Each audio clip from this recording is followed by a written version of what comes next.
The fluorescent lights in the hospital corridor buzzed softly, casting everything in that sterile white glow that made Naomi's stomach turn. She had been here before, visiting friends after surgeries, attending the birth of her best friend's daughter 3 years ago. But tonight felt different. Tonight, her heels clicked against the polished floor with a rhythm that sounded like a countdown. She shouldn't be here.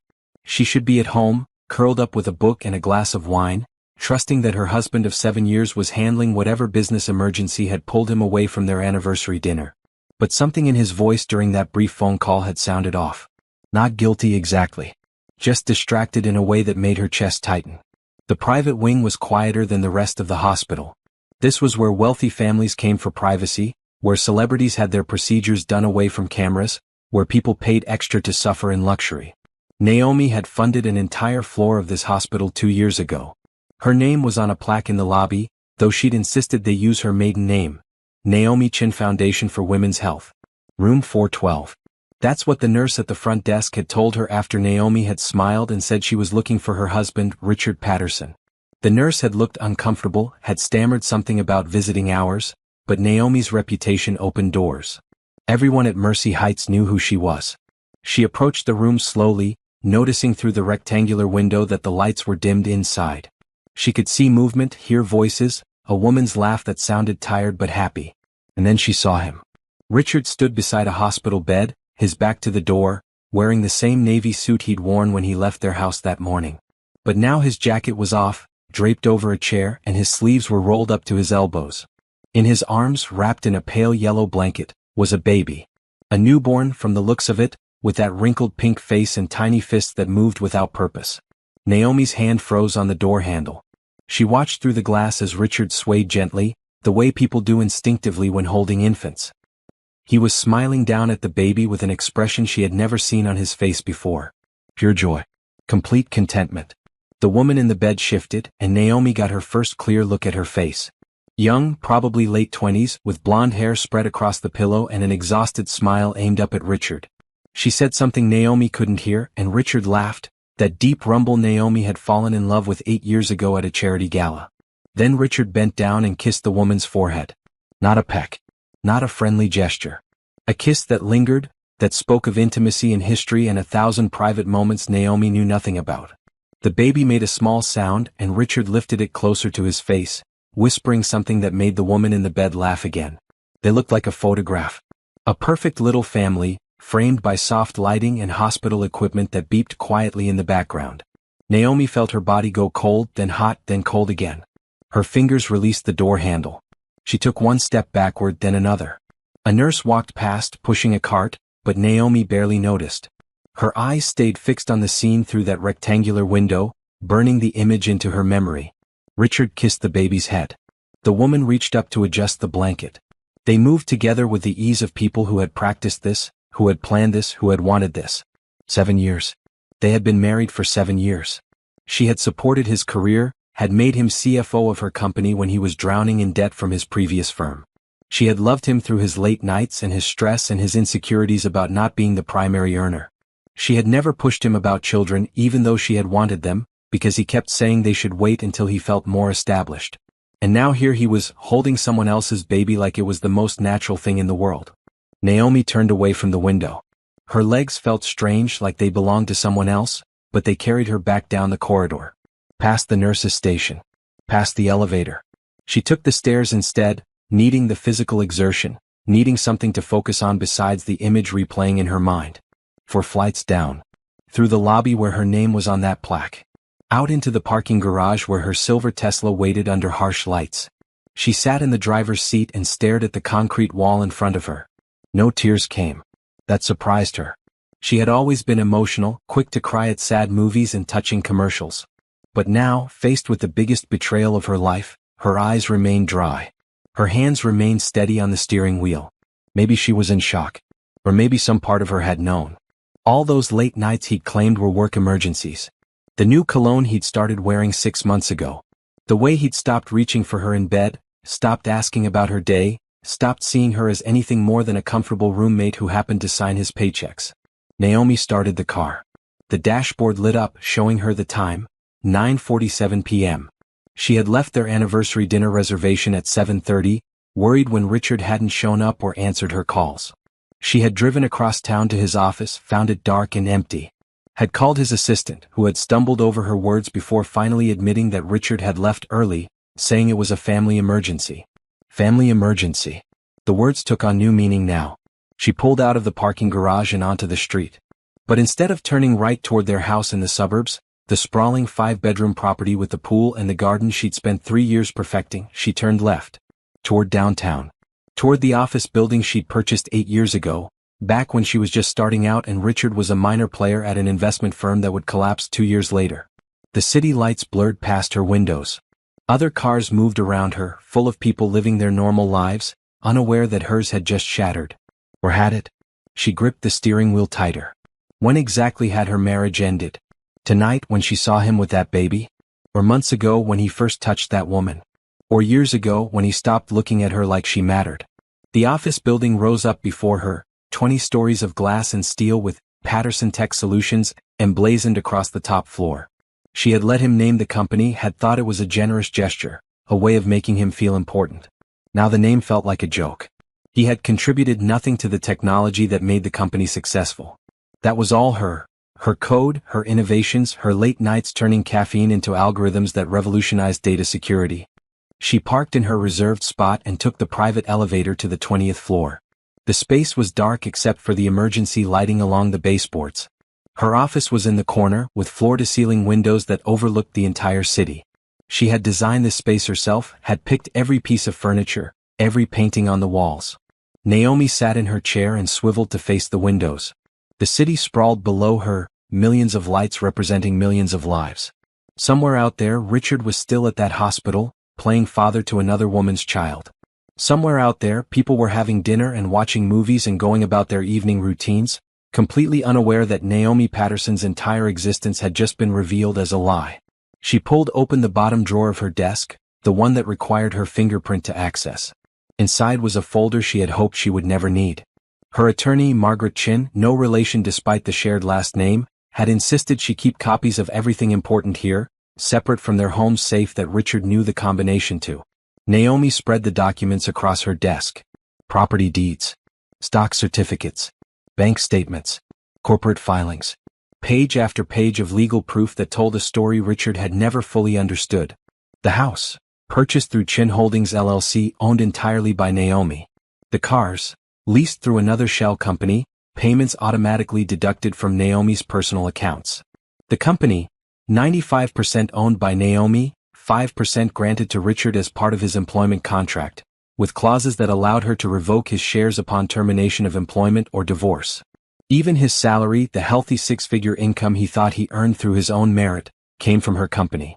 She had built this empire from nothing, and she had been generous enough to let him live in it, to let him believe he was an equal partner. But he was never her equal. He was her employee. And employees could be fired. Naomi pulled out her phone and opened her messages. No calls from Richard. No texts. He was too busy with his new family to notice that his wife had discovered his secret. She scrolled through their recent conversations, looking for clues she had missed. But there was nothing obvious. Just mundane exchanges about dinner plans and whose turn it was to call the landscaper. She opened her email instead and started a new message to Margaret. The attorney would be asleep, but she would see it first thing in the morning. Margaret, Naomi typed. We need to meet tomorrow. First thing. It's time to activate the contingency plan we discussed. I'll explain everything in person, but I need you to prepare the documents. All of them. She hit send and set her phone down. Then she stood and walked to the window, pressing her palm against the cool glass. Her reflection stared back at her, a woman in an elegant green dress that had cost more than most people made in a month. She had worn it for their anniversary dinner, had spent an hour on her hair and makeup, had wanted to look beautiful for him. What a waste. But as she stood there, looking at her reflection with the city lights behind her, Naomi felt something shift inside her chest. Not heartbreak exactly. Something harder. Something that felt like steel forming around her spine. She had built an empire once before, starting with nothing but a laptop and an idea. She had survived her parents' deaths when she was 23, had put herself through graduate school on scholarships and part-time jobs, had coded her first program in a studio apartment with leaking pipes and neighbors who screamed through the walls. She had survived all of that. She would survive this too. And Richard Patterson would learn a lesson that men like him always struggled to understand. The woman they underestimated was often the most dangerous one in the room. Naomi gathered the documents back into the folder and locked it in the drawer. She would sleep here tonight on the leather couch in her office. Tomorrow morning she would begin the process of dismantling the life Richard thought he had built. But tonight she just wanted to sit in the silence and let herself feel the weight of betrayal without crying. Without breaking. Without giving him the satisfaction of her pain. She pulled the blue blanket from the closet, the one she kept for late work nights, and curled up on the couch. Outside, the city continued its endless rhythm. Inside, Naomi closed her eyes and began planning her revenge. Naomi woke to sunlight streaming through the office windows and the sound of her phone buzzing on the coffee table. She blinked, momentarily disoriented, before the events of the previous night came rushing back. The hospital. The baby. Richard's face, lit up with joy for a child that wasn't theirs. She sat up and reached for her phone. 6 missed calls from Richard.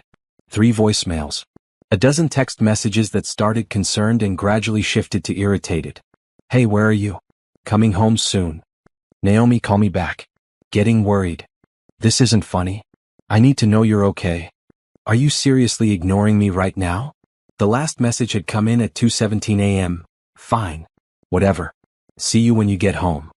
Naomi deleted them all without listening to the voicemails. Then she stood and walked to the private bathroom attached to her office. She kept a change of clothes here along with toiletries and makeup. Being prepared had always been one of her strengths. She showered quickly, letting the hot water wash away the stiffness from sleeping on the couch. As she dried off, she caught sight of herself in the mirror. Same dark brown eyes. Same smooth brown skin that she inherited from her mother. Same high cheekbones and full lips. But something in her expression had changed. She looked harder somehow. More focused. Good. She dressed in a maroon pantsuit and white blouse, pulled her hair back into a neat bun and applied minimal makeup. Professional. Controlled. The kind of woman who ran a multi-million-dollar company and didn't fall apart when her personal life exploded. By the time Margaret arrived at 8 o'clock, Naomi had already made coffee and pulled up financial records on her computer. Her attorney swept into the office like a force of nature, designer bag on one arm, tablet in the other hand, her silver hair cut in a sharp bob that matched her personality.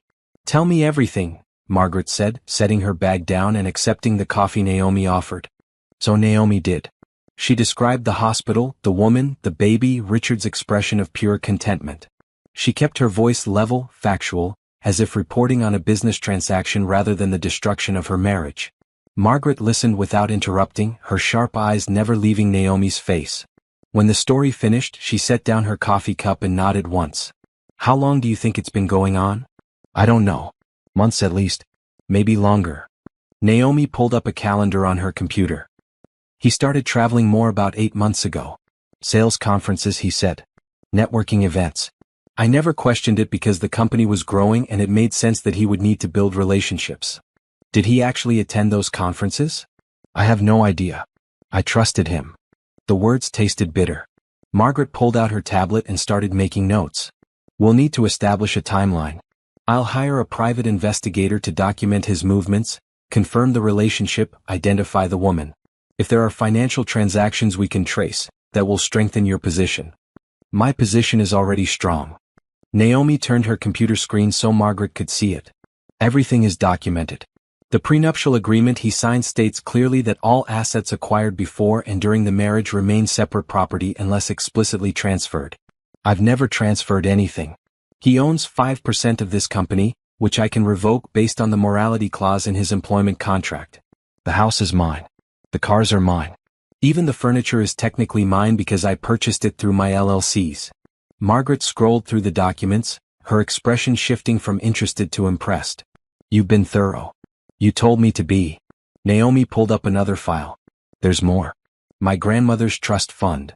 The silence that followed felt heavy. Margaret looked up from the tablet, her eyebrows raised. Naomi had never told anyone about the trust fund, not even Richard. It had been her grandmother's final gift, delivered through an attorney 2 weeks after the funeral. $5 million invested conservatively, growing steadily. The conditions were specific. Naomi couldn't access it until she turned 30, and she couldn't tell anyone about it until she decided to use it. She had turned 33 years ago. The fund had grown to nearly $8 million. And she had never mentioned it to her husband. He doesn't know? Margaret asked. Nobody knows except you and the trustee. My grandmother was very specific about keeping it private. She said it was my safety net, something I should only use if I absolutely needed it. Naomi closed the file. I think I need it now. Margaret sat back in her chair, her fingers steepled under her chin. This changes everything. With this kind of capital, you don't need anything from him. You can walk away completely clean. That's the plan. Most women in your position try to take their husbands for everything they're worth in divorce court. He's not worth anything. That's the point. Naomi stood and walked to the window. Everything he has, everything he thinks makes him successful, comes from me. His job title. His salary. His reputation in the industry. I built all of it and I let him take credit because I thought that's what you did in a marriage. You supported each other. But he wasn't supporting you. No. He was using me. She turned back to face Margaret. And I'm done being used. Margaret opened her tablet and started typing rapidly. Okay. Here's what we're going to do. First, I'll file the divorce papers today. We'll include a complete asset inventory which will make it very clear that you own everything. Second, we'll have him served at work, publicly, so there's no confusion about the situation. Third, we'll terminate his employment effective immediately, which triggers the revocation of his company shares. Won't that seem vindictive? Who cares? He cheated on you and fathered another woman's child. You have every right to be vindictive. Margaret's eyes gleamed. But we're not doing this out of spite. We're doing this because it's legally sound and protects your interests. There's a difference. Naomi nodded slowly. What about the house? What about it? He's living there. I can't just kick him out immediately, can I? Margaret tilted her head. Actually, you can. It's your property. He has no legal claim to it. But if you want to avoid a drawn-out fight, I suggest this. We give him 30 days to vacate. That's more than fair and makes you look reasonable if this goes to court, which it won't, because he has no grounds to fight. 30 days. Naomi tested the words. And in the meantime? In the meantime you move out. Tonight. Find a hotel or stay with friends or... Margaret paused. Wait, do you have other properties he doesn't know about? Naomi smiled for the first time since entering the hospital corridor. I have a penthouse downtown.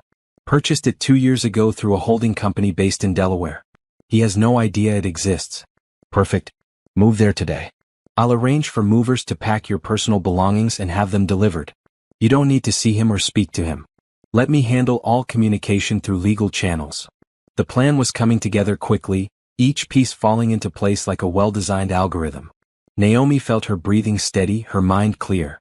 This was familiar territory. Identifying a problem, breaking it into manageable pieces, executing the solution. There's one more thing, Margaret said carefully. The woman. Do you want to know who she is? Naomi considered this. Part of her wanted every detail. Who was she? How did they meet? What did Richard tell her about his marriage? But another part of her, the part that was already building walls around the wounded places, didn't care. No, she said finally. She's irrelevant.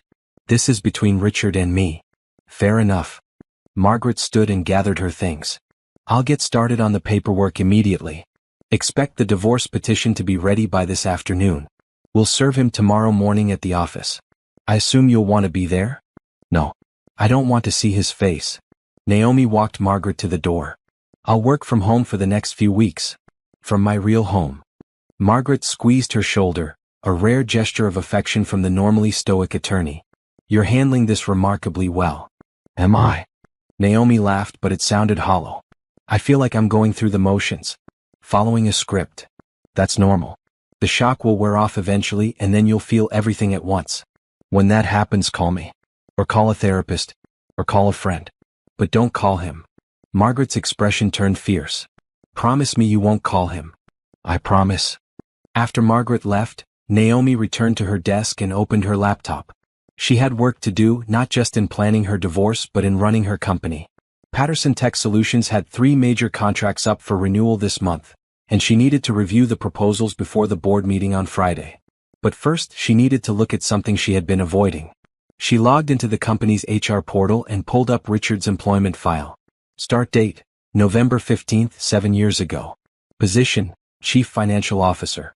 Salary, $250,000 per year, plus bonuses tied to company performance. Benefits, full health insurance, company car, stock options. She scrolled through his performance reviews. All positive, of course. She had written most of them herself, praising his strategic thinking and leadership skills. Had any of it been true? Or had she been so desperate to believe in their partnership that she had inflated his contributions? Naomi clicked on the stock options section. The 5% he owned was currently worth approximately $3.7 million, based on the company's last valuation. That would hurt him to lose. Good. She opened a new document and began drafting an email to the board of directors. Dear board members, she typed.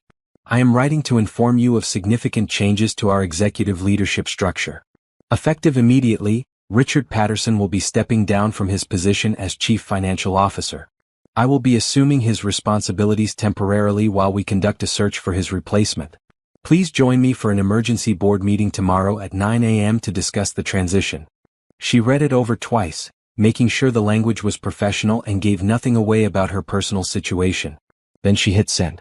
Her phone buzzed again. Richard calling. She declined and added his number to her blocked list. If he wanted to talk, he could go through Margaret. The morning passed in a blur of phone calls and emails. She contacted a moving company and arranged for them to pack her belongings from the house that afternoon. She called the penthouse building manager and asked them to prepare her unit for immediate occupancy. She transferred funds from one of her accounts to another, making sure she had immediate access to cash if needed. By noon, she had consumed 3 cups of coffee and responded to 47 emails. Her assistant, Jennifer, knocked on the door with lunch, a salad from the cafe downstairs and a bottle of water. You okay, boss? Jennifer asked, setting the food down on the desk. You look tired. Rough night, Naomi said, which was possibly the understatement of the century. Jennifer hesitated in the doorway. If you need anything, just let me know. And I mean anything. I can clear your schedule, reschedule meetings, whatever you need. Thank you. Naomi managed a smile. Actually, there is something. Richard won't be coming into the office anymore. If he shows up, security should escort him out. Can you make sure they know? Jennifer's eyes widened slightly, but she was professional enough not to ask questions. I'll take care of it. After she left, Naomi picked at her salad without really tasting it. She kept thinking about Richard at the hospital, the way he had held that baby like it was the most precious thing in the world. Had he ever looked at her that way? In the beginning, maybe. Back when they were dating and everything felt new and exciting. They had met at a charity gala for children's literacy. She had been there representing her company, which had just donated $50,000 to the cause. He had been there with his boss, networking, working the room with practiced charm. He had approached her at the bar, complimented her dress, asked about her work. She had been flattered. He was handsome, well-spoken, confident. They talked for 2 hours, long after his boss had left. He walked her to her car and asked for her number. Their first date was dinner at an expensive restaurant she later realized he couldn't afford. Their second date was a walk through the botanical gardens. By the 3rd month, they were inseparable. He proposed after a year on the beach at sunset, with a ring that cost 2 months of his salary. She said yes without hesitation. She loved him. She thought he loved her. She thought they were building a life together. What a fool she had been. Naomi pushed the salad away and pulled out her phone. She opened her photos and scrolled back through years of memories. Their wedding day, both of them smiling at the camera. Vacations to Hawaii, Paris, Tokyo. Holidays with his family. Birthday parties. Lazy Sunday mornings. In every photo she looked happy. He looked happy. But now, looking at them with new eyes, she could see something else. In her expression there was always a hint of trying too hard. In his, there was a distance, like he was posing for the camera rather than living in the moment. She deleted the entire album. Every photo, every video, every saved memory. It took less than a minute to erase 7 years of documented happiness. Her phone buzzed with a text from an unknown number. She almost ignored it, then curiosity made her open it. Mrs. Patterson, this is Amanda from Mercy Heights Hospital. Your husband requested that I reach out to you. He's concerned because he hasn't been able to contact you. Please call him when you have a chance. Naomi stared at the message. The audacity of it stunned her. He had a nurse contact her? While he was at the hospital with his mistress and their baby? She typed back, please tell Mr. Patterson that I am no longer his concern. Do not contact me again. Then she blocked that number too. The afternoon crawled by. Naomi tried to focus on work but found herself staring at her computer screen without really seeing it. At 3 o'clock, she gave up and decided to drive to the house to meet the movers. The house looked the same as always. Pristine lawn, flowering bushes, the two-car garage with both their vehicles parked inside. Richard's BMW sat there like an accusation. She had co-signed the lease, had made the payments when his bonuses weren't enough to cover them. No more. The moving truck arrived 10 minutes later. Naomi let them in and walked through each room, pointing out what was hers. Clothes from the master bedroom. Books from the study. Personal items from the bathroom. Her laptop from the home office. The paintings in the living room, which she had purchased at a gallery show 2 years ago. She left everything of his exactly where it was. His clothes in the closet. His toiletries in the bathroom. The golf clubs in the garage. She wanted him to come home and see that she had taken only herself. Nothing of his. Because he had nothing she wanted anymore. The movers worked efficiently, packing her life into boxes labeled with room names. Master bedroom. Study. Personal items. Within 2 hours they had loaded everything into the truck. Naomi stood in the empty master bedroom one last time. The bed where they had slept together for 7 years. The dresser where she had kept her jewelry. The window where she used to stand and watch the sunrise while Richard slept. She felt nothing. That should have scared her. The absence of feeling, the complete numbness where heartbreak should be. But instead it felt like relief. Like she was finally waking up from a long sleep. She locked the door behind her and drove away without looking back. The penthouse was everything the suburban house wasn't. Modern, minimal, unapologetically hers. Floor-to-ceiling windows offered a panoramic view of the city. The furniture was sleek and comfortable, all in shades of blue and gray. The kitchen had marble countertops and appliances she had personally selected. No compromises. No discussions about whether the couch should be leather or fabric. No debates about paint colors. Naomi had purchased this place 2 years ago, right after her grandmother's trust fund became accessible. She had been sitting in her lawyer's office, listening to the trustee explain the conditions of the inheritance. When it hit her, she had options. She wasn't trapped. She could have a space that belonged to only her, a place Richard knew nothing about. At the time, she had told herself it was an investment property. Real estate in the city was booming, and buying a penthouse made good financial sense. But deep down, some part of her had known the truth. She was preparing for this. Creating an escape route before she consciously recognized she might need one. The movers finished unloading her boxes by 7 p.m. Naomi tipped them generously and closed the door behind them, finally alone in her new space. She walked to the windows and looked out at the city lights beginning to glow in the dusk. Her phone rang. "Margaret. The papers are ready," the attorney said without preamble. "I can have them served tomorrow morning at 9 a.m., right when he arrives at the office. The process server will be waiting in the lobby." "Do it.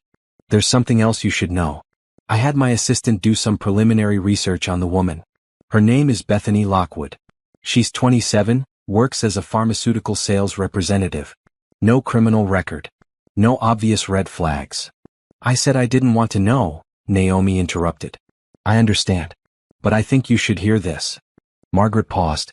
"She's not married. There's no indication she's in a serious relationship with anyone except Richard. And the baby was born yesterday evening, which means Richard was at the hospital during your anniversary dinner." The words hit harder than Naomi expected. He had missed their anniversary to be at another woman's delivery. He had held that baby in the first hours of its life while his wife sat alone at a restaurant, checking her phone, making excuses to the waiter. "Thank you for telling me," Naomi said quietly. "Serve him tomorrow as planned." After hanging up, she ordered takeout from a Thai restaurant and unpacked a few boxes while waiting for the food to arrive. Clothes in the closet. Toiletries in the bathroom. Books on the shelves. Each item she placed felt like a small act of reclamation. This was her space. Her life. Her future. The food arrived and she ate alone at the kitchen counter, scrolling through her laptop. She needed to understand her financial situation completely. Not just her assets but her grandmother's trust fund and how best to use it.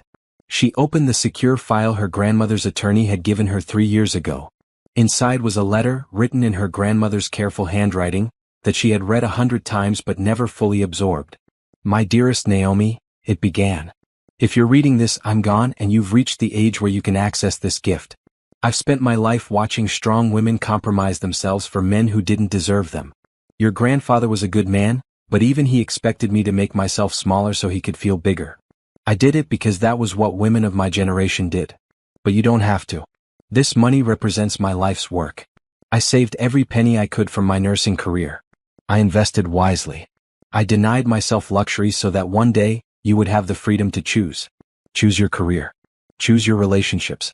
Choose your life without financial pressure forcing your hand. Don't tell anyone about this money until you're ready to use it. Not your friends. Not your parents. Not your future husband. This is your secret, your power, your independence. Use it wisely. Use it when you need to walk away from something that's hurting you. Use it to build the life you deserve. And remember, you don't owe anyone an explanation. Not for leaving. Not for staying. Not for choosing yourself. I love you always. Be brave. Be free. Your grandmother, Helen. Naomi set down her phone and wiped her eyes. She hadn't realized she was crying until the tears hit her hands. These were the first tears since the hospital, and they felt different from what she expected. Not tears of sadness exactly. More like tears of release. Her grandmother had known. Somehow she had known that Naomi would need this gift, would need this freedom, would need permission to put herself first. The trust fund statement showed a current balance of $8,247,000. Nearly $8.25 million that Richard knew nothing about. Money that could fund any future she wanted to build. Naomi pulled out a notepad and started making lists. First, her immediate expenses. The penthouse, living costs, the divorce attorney. Then, her business. She could expand internationally, open offices in London and Singapore like she had been planning for 2 years. Then, personal. She could travel, take art classes, invest in herself the way she had been investing in her company. She didn't need Richard's 5% of the company. She didn't need his salary contribution to household expenses. She didn't need anything from him at all. This realization felt revolutionary. The next morning, Naomi woke up at 6 a.m. in her new bedroom.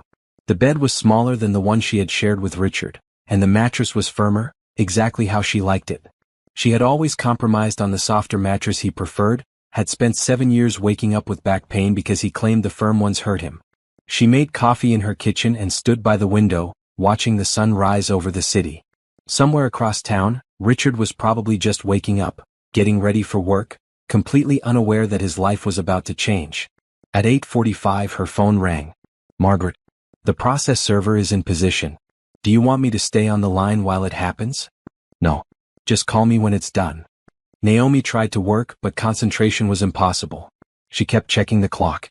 8:50, 8:55, 9 o'clock. At 9:07 Margaret called back. It's done. He was served in the lobby, right in front of about 20 people. I'm told he looked shocked. What did he say? Nothing at first. Then he asked if this was a joke. The process server told him it was very real and that he needed to contact his attorney. Richard tried to call you, but obviously you've blocked him. Good. Naomi, there's something else. He tried to go up to his office, but security stopped him. His key card was deactivated at 9 a.m., per your instructions. He made a scene, demanded to see you.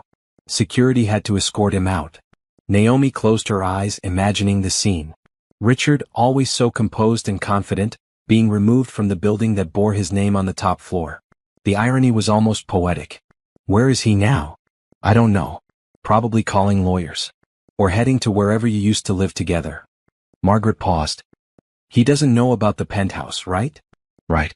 As far as he knows, I'm at a hotel somewhere. Perfect. Keep it that way.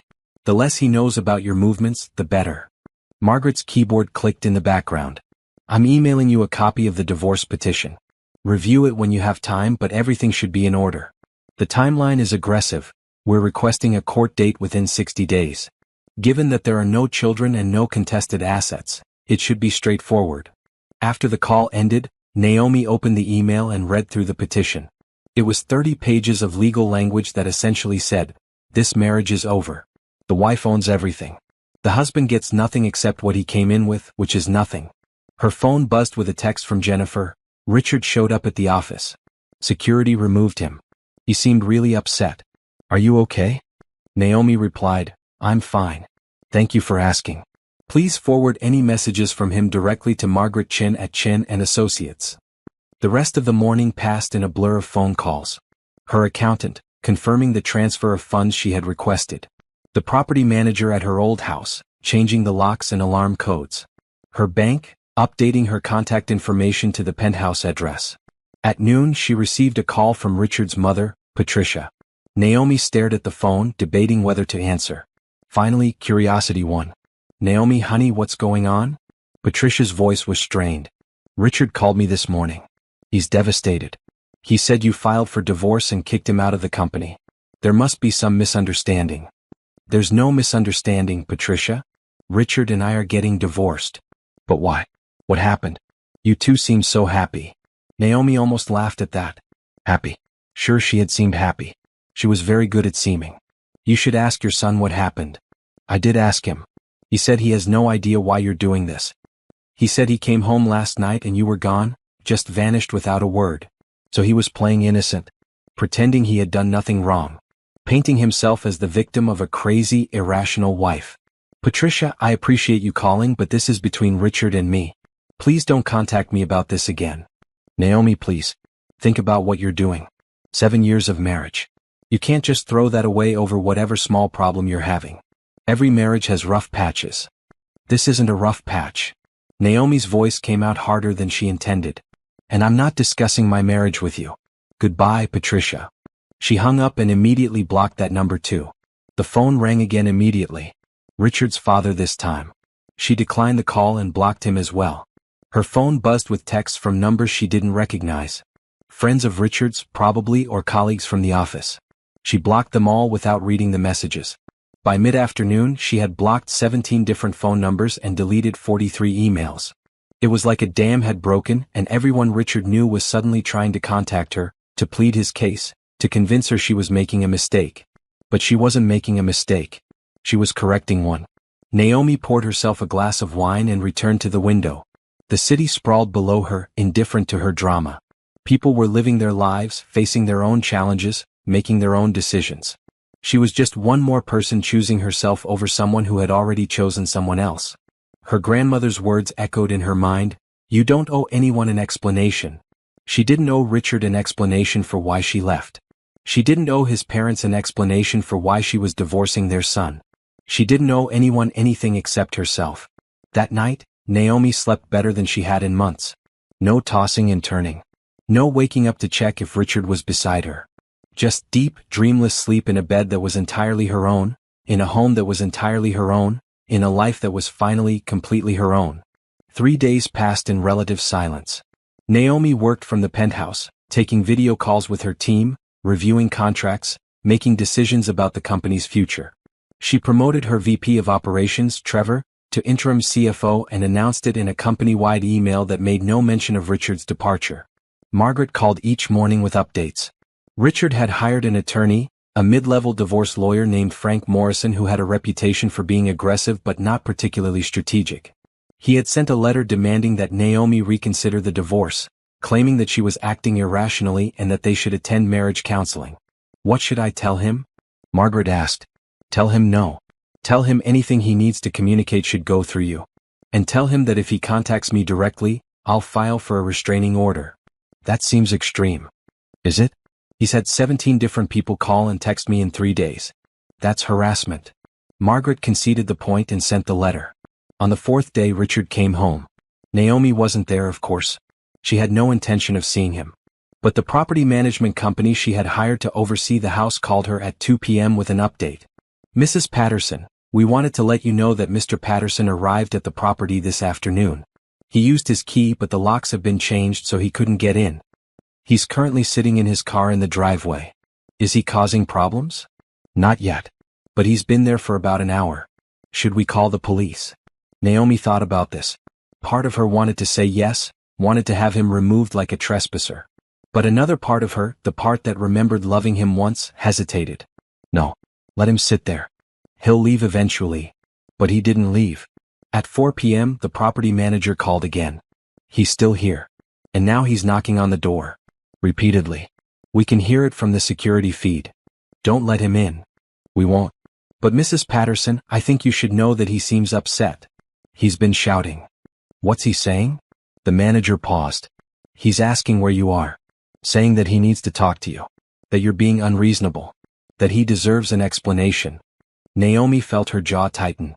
He deserves nothing. If he doesn't leave in the next hour, call the police and have him removed for trespassing. At 5:15 the property manager reported that Richard had finally left. But he had left something behind, a letter taped to the front door.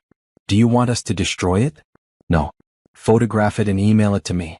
Then destroy the original. The email arrived 10 minutes later.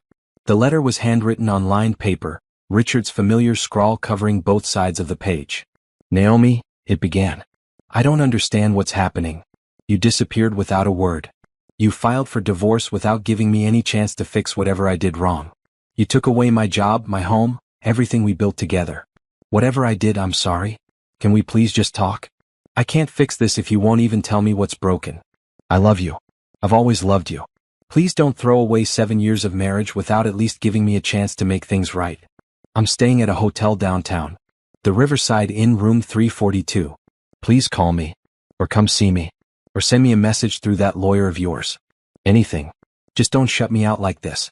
I know you're angry, but we can work through this. We always have before. Love, Richard." Naomi read the letter 3 times, looking for any hint of awareness, any acknowledgement of what he had done. But there was nothing. Just confusion and self-pity and the assumption that whatever was wrong, it was somehow fixable with a conversation and an apology. He genuinely didn't think she knew about Bethany and the baby. This revelation stunned her. He had been so careful, so secretive, that he actually believed he had gotten away with it. He thought she was divorcing him for some other reason. Maybe because he worked too much. Maybe because they had grown apart. Maybe because she was having some kind of breakdown. He didn't know that she had stood in that hospital corridor and watched him cradle another woman's newborn. He didn't know that she had seen his face, lit up with joy she had never witnessed in their entire marriage. Part of her wanted to tell him. Wanted to call him right now and describe exactly what she saw, just to watch his world crumble the way hers had. But another part of her, the stronger part, recognized that silence was more powerful than any accusation. Let him wonder. Let him agonize. Let him replay every moment of their marriage, searching for what went wrong, never quite landing on the truth. She deleted the email and called Margaret. "I need you to send a letter to his attorney. Make it clear that I will not be communicating with Richard directly now or ever. Any attempts to contact me will result in a restraining order. Any attempts to access the house or any other property I own will be prosecuted as trespassing. Done. Anything else?" "Yes. I want you to draft a letter to Bethany Lockwood." Margaret went quiet. "Are you sure about that? I'm not going to threaten her or anything. I just want her to know that Richard isn't who she thinks he is. That he's not wealthy. That he's not successful. That everything he has, he got from me and now he has nothing." "Naomi, that could be seen as harassment. Then word it carefully. But I want her to know the truth. She deserves to make an informed decision about whether to keep him in her life." Margaret sighed. "I'll draft something and send it to you for approval. But I strongly advise against this." Noted. That evening, Margaret emailed her a draft letter. It was perfect, factual, unemotional, and devastating. "Dear Ms. Lockwood, my name is Margaret Chin, attorney for Naomi Patterson. I am writing to inform you of certain facts that may be relevant to you given your relationship with Richard Patterson. Mr. Patterson is currently married to my client, though divorce proceedings are underway. During their marriage, Mr. Patterson has represented himself as a successful businessman and co-owner of Patterson Tech Solutions. This representation is false. The company is owned 95% by my client, Naomi Patterson, who founded it before meeting Mr. Patterson. He was employed as CFO, a position he has recently lost due to termination. His ownership stake was 5%, which has been revoked per the terms of his employment contract. Additionally, the house Mr. Patterson resided in, the vehicle he drove, and most assets he had access to were owned by my client through various corporate entities. Mr. Patterson has no significant personal assets and is currently facing significant financial difficulty as a result of the divorce and his termination. I'm not writing to judge or criticize your choices. I simply believe you have a right to accurate information about Mr. Patterson's circumstances as you make decisions about your future. If you have any questions about the contents of this letter, please feel free to contact my office. Sincerely, Margaret Chin, attorney at law. Naomi read it twice and replied, "Send it." The following day brought a development she hadn't anticipated.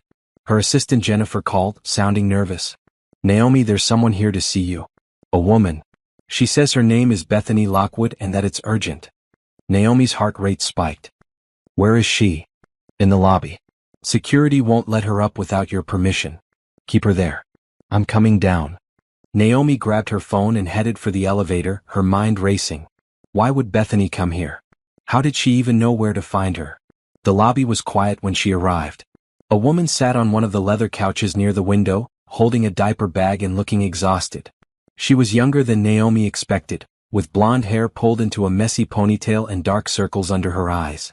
She wore jeans and an oversized sweater, and she looked like she hadn't slept in days. When she saw Naomi, she stood up quickly. "Mrs. Patterson?" "Ms. Lockwood." Naomi kept her voice neutral. "What are you doing here?" "I got a letter from your lawyer. I needed to talk to you." Bethany glanced around the lobby, where several people were now watching them with interest. "Can we go somewhere more private?" Naomi considered refusing. This woman had slept with her husband. She had no obligation to give her anything, least of all her time. But curiosity won. "There's a conference room on the second floor. Follow me." They rode the elevator in silence. Bethany kept her eyes on the floor, one hand gripping the diaper bag strap. She looked young and scared and completely out of her depth. The conference room was small but comfortable, with a table and 6 chairs and a window overlooking the street. Naomi closed the door and gestured for Bethany to sit. "You have 5 minutes." Bethany sat down and set the diaper bag on the table. "I don't know where to start." "Start with why you're here." "Your lawyer sent me a letter. It said things about Richard that I didn't know. That he didn't own the company. That he wasn't wealthy. That he was married." Bethany looked up and her eyes were wet. "He told me he was divorced. He said the divorce was finalized 2 years ago. He showed me pictures of a house he said was his. He talked about his company like he built it from nothing." "He lied." "Yes. He lied about everything." Bethany wiped her eyes. "I would never have dated a married man. Never. I'm not that kind of person. When I got pregnant, he said we would work it out. He said he wanted to be a father. He said he loved me. And now I know he's a liar. Now I know the house wasn't his. The company wasn't his. Even the car he drove to my appointments wasn't his." Bethany laughed bitterly. "I feel like an idiot." Naomi studied her. The exhaustion. The disillusionment. The anger beneath the tears. She recognized all of it because she had felt it herself 4 days ago. "Why are you telling me this?" "Because I wanted you to know that I didn't know. I wouldn't have done this if I had known he was still married. And I wanted to say I'm sorry. I know that doesn't fix anything, but I'm sorry." Naomi felt something shift in her chest. Not forgiveness exactly, but a recognition that they were both victims of the same man's lies. "What are you going to do now?" "I don't know. I have a 2-day-old baby and no plan." Bethany's voice cracked. "Richard kept saying he would take care of us. That we would be a family. Now I find out he doesn't even have a job. What about the baby's father?" Bethany looked confused. "Richard is the father." "Is he?" The question hung in the air between them. Bethany stared at Naomi, her expression shifting from confusion to understanding to something that looked like panic. "You think the baby isn't his?" "I don't know anything about your situation. But I do know that Richard is very good at telling people what they want to hear. Very good at presenting himself as something he's not." Bethany's hands trembled as she pulled out her phone. She scrolled through photos and held one up. A baby, tiny and wrinkled, wrapped in a yellow blanket. The same baby Naomi had seen Richard holding in the hospital. "This is Miles. He was born 3 days ago. Richard was there. He held him. He said he was happy to be a father." Naomi looked at the photo and felt nothing. Just the same numbness that had carried her through the last 4 days. "Ms. Lockwood, I can't tell you what to do. But I can tell you this. Richard Patterson is not who you think he is. He's not wealthy. He's not successful. He's not even employed. Everything he had, he got from me, and I've taken it all back. If you're expecting him to support you and that baby, you're going to be disappointed." Bethany stared at her for a long moment. Then she started crying, deep sobs that shook her whole body. Naomi sat across from her, watching, unsure what to do. This wasn't her problem. This woman wasn't her responsibility. But something her grandmother once said echoed in her mind: women need to stop fighting each other over men who aren't worth the trouble. Naomi stood and grabbed a box of tissues from the credenza, sliding them across the table. Bethany took several and pressed them to her face. "Thank you," she managed between sobs. "Don't thank me. Just think about what I said. And think about whether Richard is really the father of your baby, or whether you've been lying to yourself because the truth is harder." She left Bethany in the conference room and returned to her office. Her hands were shaking. The encounter had unsettled her in ways she didn't fully understand. Seeing the other woman. Hearing her story. Recognizing that Richard had manipulated both of them with the same lies. Her phone buzzed. "Margaret, I just got a very angry call from Richard's attorney. Apparently, Richard found out about the letter we sent to Bethany Lockwood. He's threatening to sue for emotional distress. Let him try. We told the truth. Truth is an absolute defense. He's also claiming you're turning people against him. That you're trying to ruin his life. Naomi laughed, sharp and bitter. I'm not trying to ruin his life. I'm just no longer propping it up. There's a difference. Fair point. But be prepared. I think he's going to escalate. Men like him don't take rejection well, especially when their lies are exposed. Let him escalate. I'm not afraid of Richard Patterson. But later that night, alone in her penthouse with the city lights spread out below her, Naomi wondered if that was entirely true. She wasn't afraid of Richard physically. But she was afraid of something else.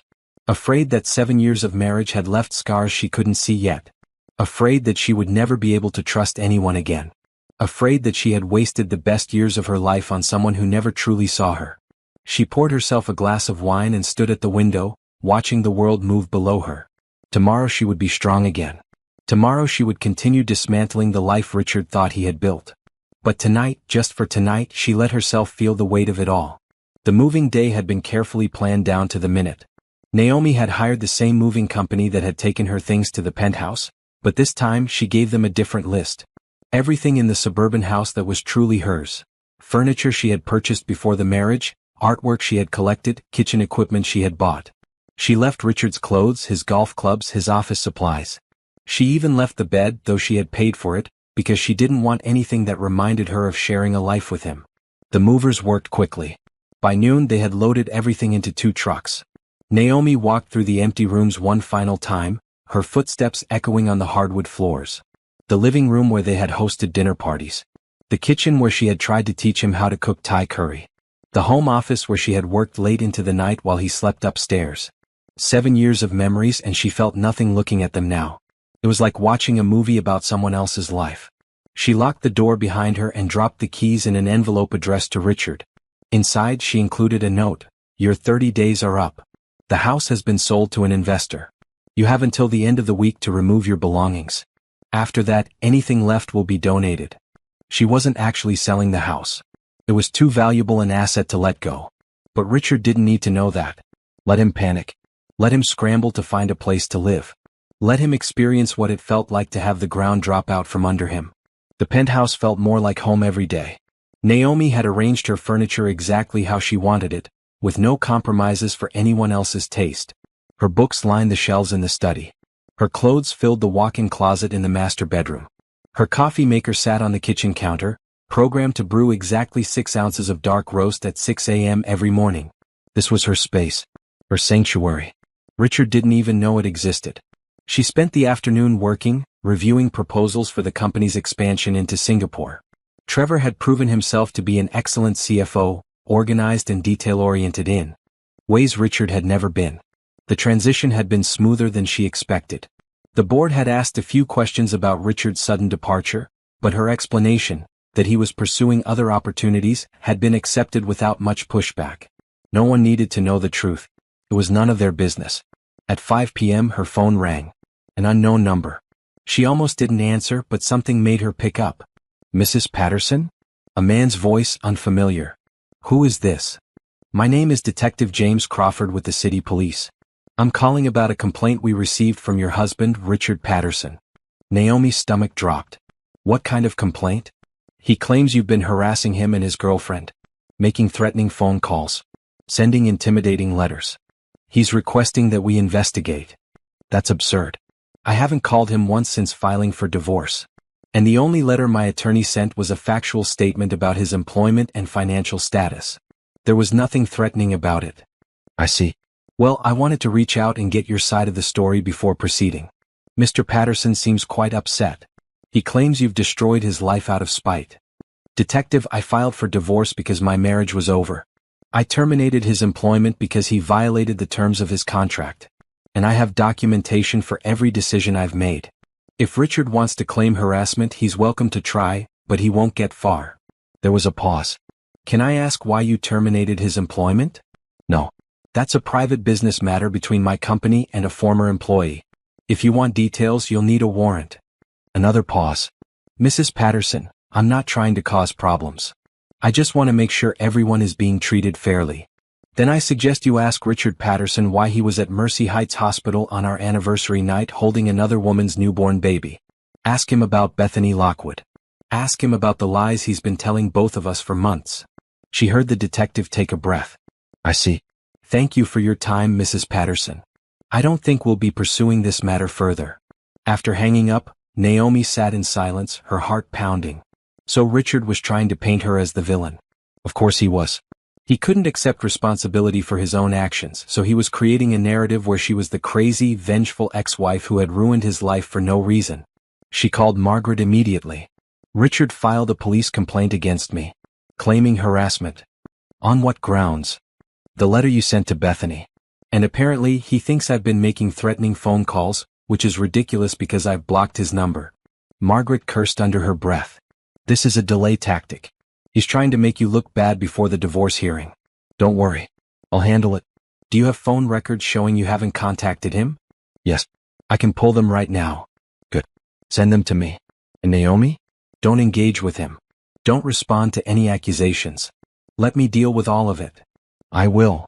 But that night, as she lay in bed staring at the ceiling, Naomi couldn't stop thinking about Richard's strategy. He was trying to turn this into a battle, trying to make her the aggressor. He wanted sympathy, wanted people to see him as the victim of a vindictive woman who had taken everything from him. The truth didn't matter to him. Only the story. The next morning, she woke to find her phone flooded with messages. Not from Richard, but from mutual acquaintances. Friends they had made as a couple, people she had thought of as allies. Naomi, I heard about what's happening. I just want you to know I'm here if you need to talk. I can't believe Richard would cheat. Are you sure that's what happened? You seem really angry. Maybe you should talk to someone before making permanent decisions. She deleted them all without responding. These people weren't her friends. They were Richard's audience and they were buying his performance. Jennifer called at 9 a.m. Boss, there's a reporter in the lobby. She says she's writing an article about women in tech and wants to interview you.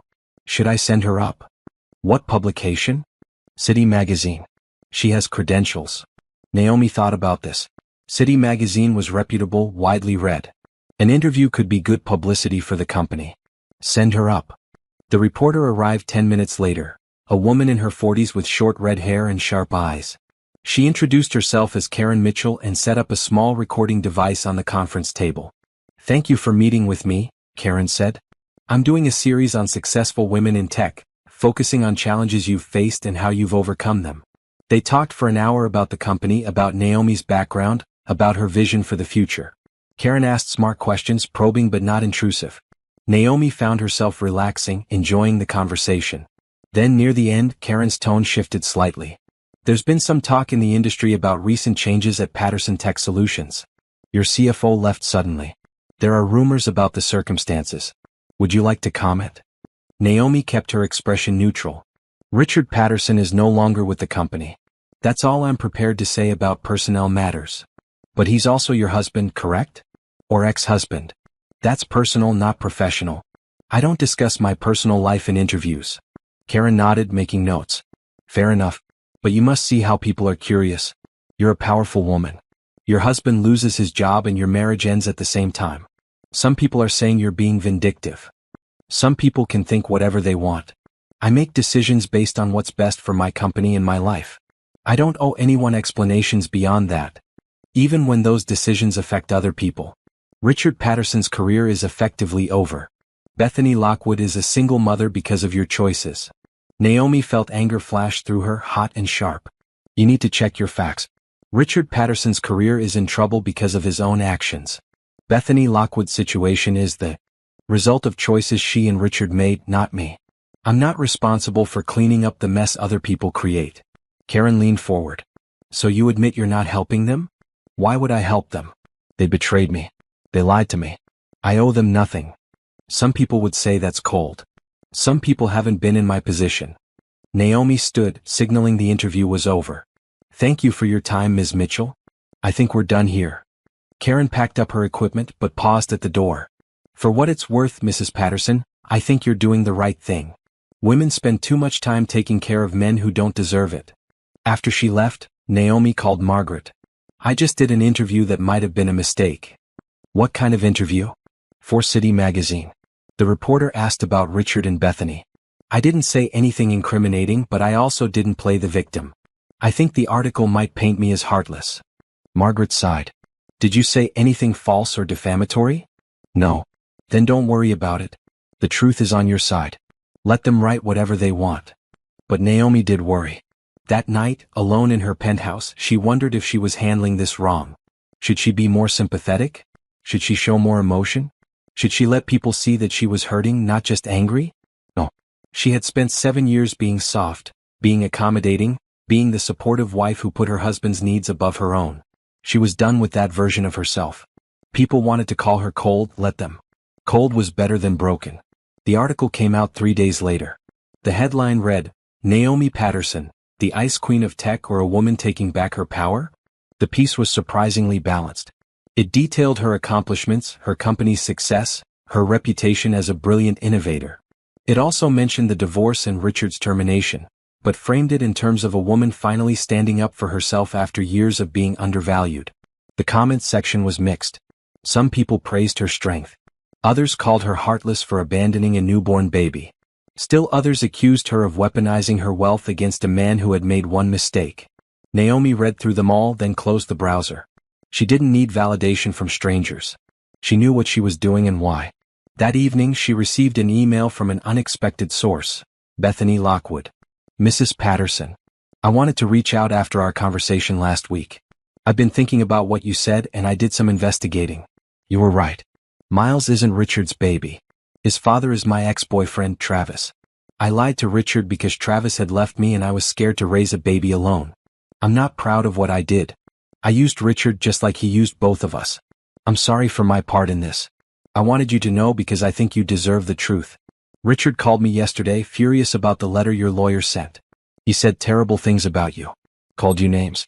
Said you were trying to destroy his life out of jealousy. But I don't think that's true.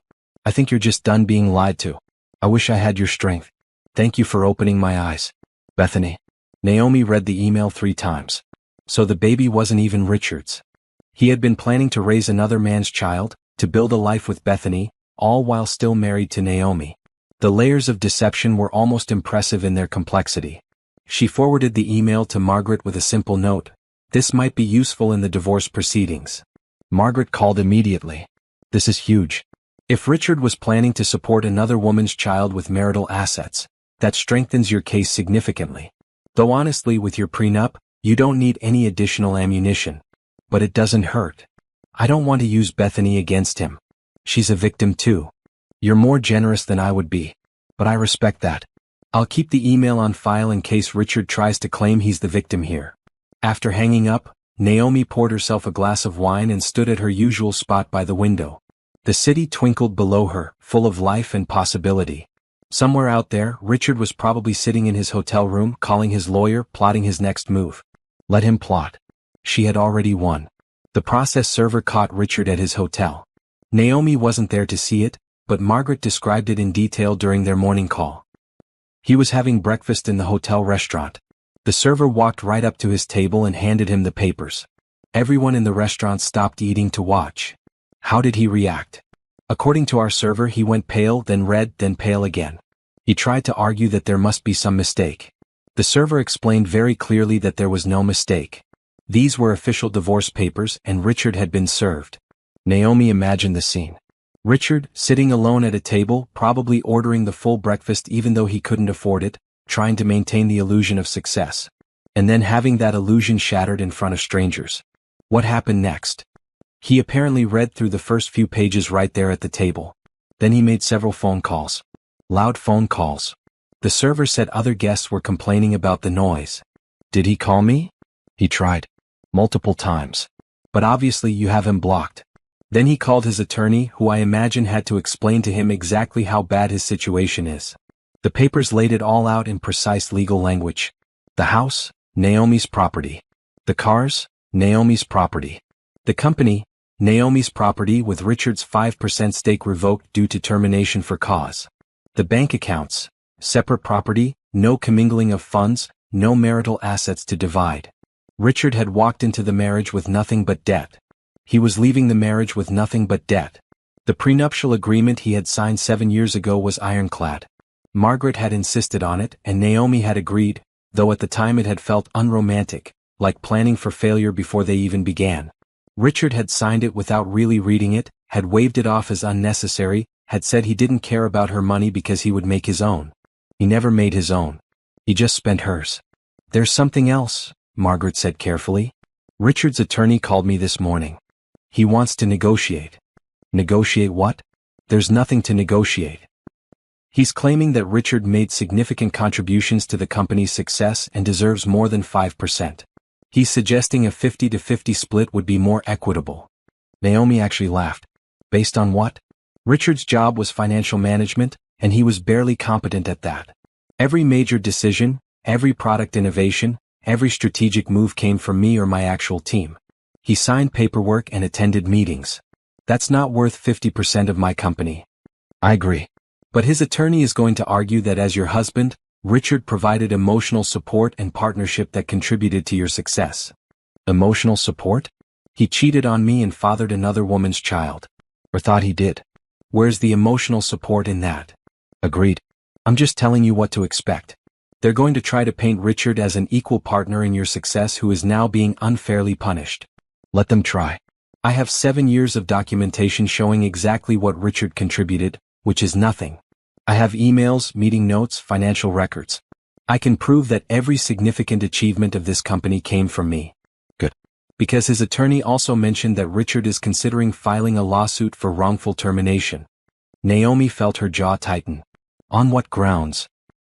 He claims you fired him without cause, purely because of personal animus related to the divorce. That's not true.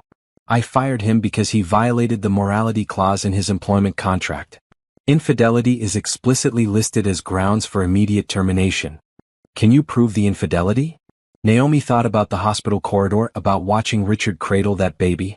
But she had no photos, no concrete evidence beyond what she had seen. I can prove he was at Mercy Heights Hospital on a night he claimed to be working. I can prove he missed our anniversary dinner. I can probably subpoena hospital records showing he was present for the birth of Bethany Lockwood's child, which he claimed as his own. That should be sufficient. But Naomi, be prepared. This is going to get ugly. Richard is desperate, and desperate men do stupid things. Margaret was right. Over the next week, Richard's attorney filed motion after motion. A motion to postpone the divorce proceedings. A motion to freeze Naomi's assets. A motion to compel her to provide financial support during the separation. A motion to force her to allow Richard access to company facilities. Margaret shot them all down with surgical precision, filing responses that were both legally sound and subtly scathing. Each motion was denied. Each argument was dismissed. Then came the demand for alimony. He's claiming he's entitled to spousal support because he became accustomed to a certain lifestyle during your marriage, Margaret explained. His attorney is requesting $15,000 per month until he can get back on his feet. Absolutely not. I agree.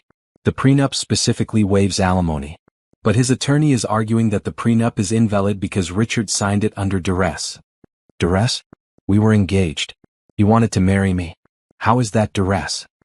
He's claiming you threatened to call off the wedding if he didn't sign. That you made him feel he had no choice. Naomi remembered that day clearly. They had been at Margaret's office reviewing the prenup. Richard had been irritated by the whole process, had kept checking his phone, had barely paid attention to the terms. When Margaret finished explaining everything, he had grabbed the pen and signed quickly, saying, "Can we go now? We have dinner reservations." There had been no threats. No pressure. Just Richard being Richard, impatient and unwilling to take things seriously. "Do you have documentation from the prenup signing?" Naomi asked. Of course. Margaret Chin doesn't do anything without documentation. We have video of the entire signing ceremony, with Richard confirming multiple times that he understood the terms and was signing voluntarily. Then this should be easy to dismiss. It should be. But it's still annoying. And expensive. He's racking up legal fees that he can't pay, which means his attorney is probably working on contingency, expecting a big payout from your assets. They're not getting a payout. I know. But they're going to try. The legal battles continued for 3 more weeks. Motion after motion, argument after argument, all of them frivolous, all of them designed to harass and delay. Margaret fielded every attack with practiced efficiency, but Naomi could see the toll it was taking. "Why is he doing this?" she asked during one of their daily calls. He has no case. He has no money. Why keep fighting? Pride, Margaret said simply. Men like Richard can't accept that they lost. Especially to a woman. Especially to a woman they thought they controlled. He never controlled me. He thought he did. That's what matters. In his mind, he was the man of the house, the breadwinner, the important one. Having that illusion destroyed is devastating to his ego. So he's lashing out, trying to hurt you the way you hurt him. But Naomi hadn't tried to hurt him. She had simply stopped protecting him. Then came the phone call she had been dreading. Naomi, it's Trevor. Her interim CFO sounded stressed. We have a problem. Richard showed up at the office today with a reporter. He's claiming he was wrongfully terminated and that he's being denied access to company records that could prove his case. What did security do? They removed him. But not before he made a scene in the lobby. He was shouting about how you stole his company, how he built this business, how you're a liar and a thief. Naomi closed her eyes. Was anyone else there? About 30 employees. And the reporter was filming everything. Which outlet? I don't know. Some online news site. I've never heard of them. Find out. And send me any footage that exists. 2 hours later, the video appeared online. The headline read, Tech CEO accused of stealing company from husband. The video showed Richard, looking disheveled and angry, standing in the lobby of Patterson Tech Solutions. He was pointing at the company name on the wall behind him. This is my company, he shouted at the camera. I built this. I named it. And she stole it from me because I made one mistake. One mistake and she destroyed my entire life. The security guards appeared, trying to escort him out. Richard resisted, still shouting. She's vindictive. She's heartless. She doesn't care who she hurts as long as she wins. That's who Naomi Patterson really is. A cold, calculating woman who uses people and throws them away. The video ended as security physically removed him from the building. Naomi watched it 3 times, her hands shaking. Not from fear or sadness, but from pure rage. He was lying. Standing in her building, using her company's name, claiming he built something he had nothing to do with, painting himself as the victim. She called Margaret immediately. I saw it, Margaret said before Naomi could speak. I'm already drafting a defamation lawsuit. I want him destroyed. Naomi. I'm serious. He crossed the line. He can attack me personally all he wants, but he doesn't get to attack my company. He doesn't get to lie about my work. I want a lawsuit. I want a restraining order. I want every legal remedy available. I'll prepare the paperwork. But Naomi, lawsuits take time. And they bring more attention to this situation. Are you sure that's what you want? I'm sure. That night, unable to sleep, Naomi sat at her computer and wrote a statement. She had been silent through this entire process, letting her attorneys speak for her, staying above the fray. But Richard had made it impossible to stay silent. She posted it to the company's blog at 2 a.m. To our employees, clients, and partners. Recent events have created some confusion about Patterson Tech Solutions and its ownership structure. I want to clarify the facts. I founded this company 8 years ago before I met Richard Patterson. I wrote the original code. I secured the initial funding. I built the team. I made every major strategic decision that led to our success. When Richard and I married, I made him CFO of the company. This was a gesture of trust and support. However, at no point did Richard own more than 5% of the company, and that percentage was granted through his employment contract, not through any financial contribution. Richard's employment was recently terminated due to violations of his contract. His stake in the company was revoked per the terms of his employment agreement. These decisions were made for business reasons, not personal ones. I understand that Richard is upset about the dissolution of our marriage and the end of his employment.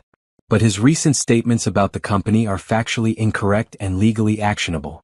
Patterson Tech Solutions will continue to operate as it always has, with integrity, innovation, and a commitment to our clients and employees. Nothing about our mission or our work has changed. Thank you for your continued support. Naomi Patterson, founder and CEO. The statement went viral within hours. Tech blogs picked it up. News outlets ran stories. Social media exploded with opinions. Some people praised her for setting the record straight. Others accused her of being heartless. The debate raged across every platform. But Naomi didn't care. She had told the truth. That was all that mattered. The next morning, Richard's attorney called Margaret with a new proposal. Richard would drop all claims against Naomi and the company in exchange for a settlement of $500,000. Margaret brought the offer to Naomi during their afternoon call. It's a nuisance settlement, Margaret explained. Pay him to go away and stop making trouble. No. Naomi, I know you're angry, but pragmatically, no. I'm not giving him a dime. He doesn't deserve it, and it sets a bad precedent. Men like Richard need to learn they can't lie and cheat and then get rewarded for making people's lives difficult. He could keep fighting. This could drag on for months. Let it drag on. I'm not paying him to stop telling lies about me. Eventually, a judge is going to see through his act and he's going to lose everything. I can wait. Margaret was quiet for a moment. You've changed, you know. When we first started working together, you wanted everything resolved quietly, peacefully. Now you're ready for a fight. Now I understand that some things are worth fighting for. My company. My reputation. My truth. Fair enough. I'll tell his attorney the answer is no. 3 days later, Richard's lawsuit for wrongful termination was dismissed. The judge ruled that the employment contract was clear and that Richard had no grounds to claim unfair treatment. 2 days after that, his motion for alimony was denied. The prenup was deemed valid, and Richard was ordered to pay his own legal fees. 1 week later, the divorce was finalized. 7 years of marriage ended in a brief court proceeding where neither Naomi nor Richard spoke. The judge reviewed the documents, confirmed the terms, and signed the decree. It was over. Naomi walked out of the courthouse feeling lighter than she had in months. Margaret walked beside her, carrying a briefcase full of legal documents. How do you feel? Margaret asked. Free, Naomi said simply. I feel free. Richard sat in Bethany's apartment, his head in his hands, surrounded by moving boxes. The last 3 weeks had been a nightmare. The divorce was finalized. His wrongful termination lawsuit had been dismissed. His request for alimony had been denied. He had lost everything and everyone knew it.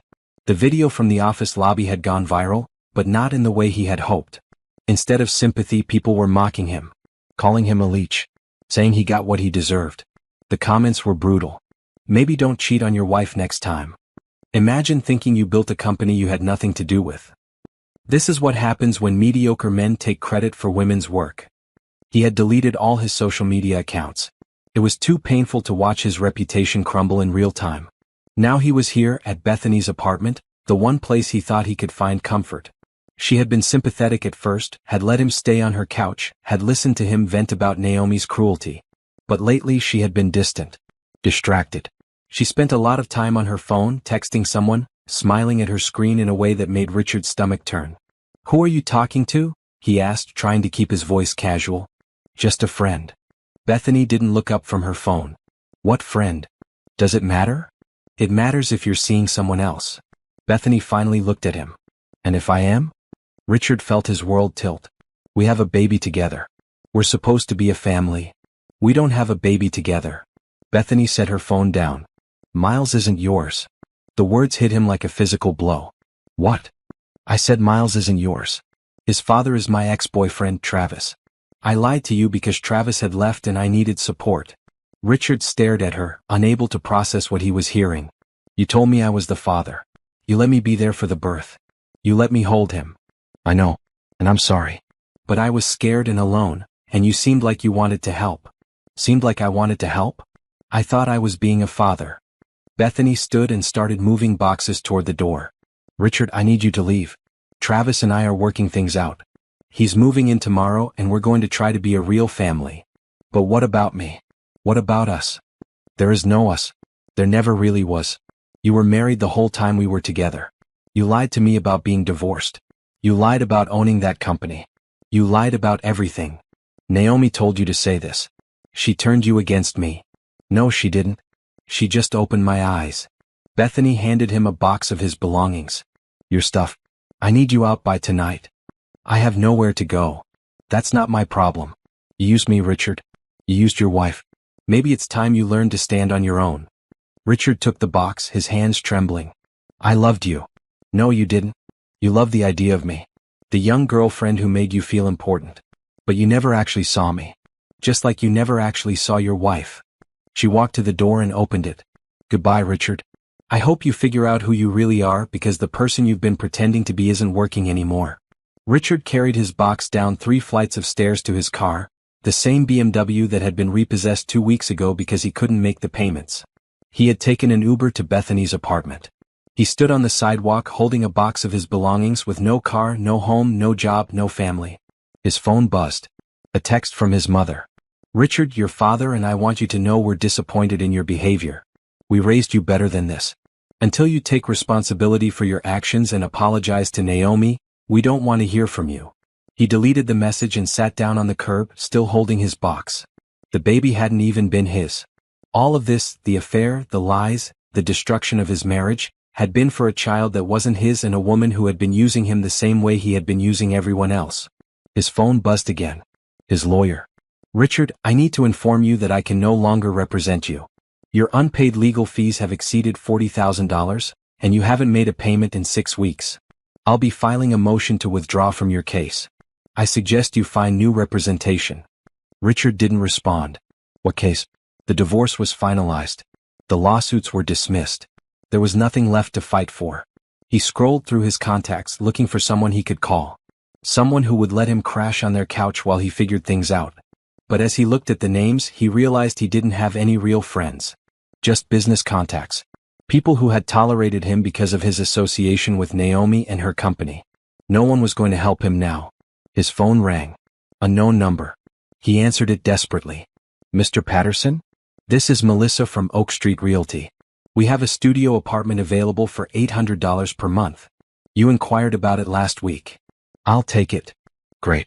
We'll need first month, last month, and security deposit. That's $2,400 total. When can you come by to sign the lease? Richard checked his bank account. $1,200. Barely enough for half of what they were asking. I'll have to call you back. He hung up and stared at his phone. No job. No money. No family. No girlfriend. No friends. He had nothing. Naomi had taken everything from him. Or had she just stopped giving him things that weren't his to begin with? He thought about the house, the one with the pool and the garden. He had believed it was his. He had given people tours, had talked about picking out the appliances, had acted like he had built that life. But he hadn't built anything. He had just been allowed to live in someone else's creation. The company was the same. He had attended meetings, had signed paperwork, had collected a salary. But the real work, the innovation, the vision, that had all been Naomi. He had been decoration. A title with no substance. Even his relationship with Bethany had been a lie. She hadn't loved him. She had needed him or thought she did, and he had been convenient. Richard stood up, still holding his box, and started walking. He didn't know where he was going. Just away from Bethany's apartment, away from the life he thought he had. It was dark when he finally stopped at a small park and sat on a bench. The box sat beside him. Inside were clothes, a few books, a framed photo of him standing next to a car he had never actually owned. His whole life had been a performance. And now the audience had left. His phone buzzed one more time. A news alert. Naomi Patterson's tech company signs major deal with international firm. Stock price soars. He clicked on the article. There was a photo of Naomi, standing in a conference room, shaking hands with executives from a German company. She looked confident, professional, successful. She looked free. The article mentioned that Patterson Tech Solutions had rebranded to Chin Technologies, honoring Naomi's maiden name and her grandmother's legacy. It talked about the company's innovative products, its growth trajectory, its plans for international expansion. Richard wasn't mentioned at all. He turned off his phone and sat in the darkness, listening to the sounds of the city around him. Cars passing. People laughing. Life continuing without him. He had lost everything. But maybe he had never really had anything to lose. Maybe Naomi had been right all along. He was just a man who had gotten very good at pretending to be important. And now the pretending was over. Richard spent 2 weeks living in a youth hostel downtown, sharing a room with 5 other men, all of them younger and less defeated than him. He had sold most of his belongings to pay for the bed, but even that money was running out. His suits hung in a shared closet, wrinkled and out of place among backpacks and casual clothes. During the day he applied for jobs. CFO positions, financial analyst roles, anything in his field. But every interview ended the same way. The interviewer would Google his name, find the articles about the divorce, the videos from the office lobby, and suddenly remember they had other candidates to consider. "We'll be in touch," they would say, already looking past him to the door. No one called back. At night he lay in his hostel bed and planned.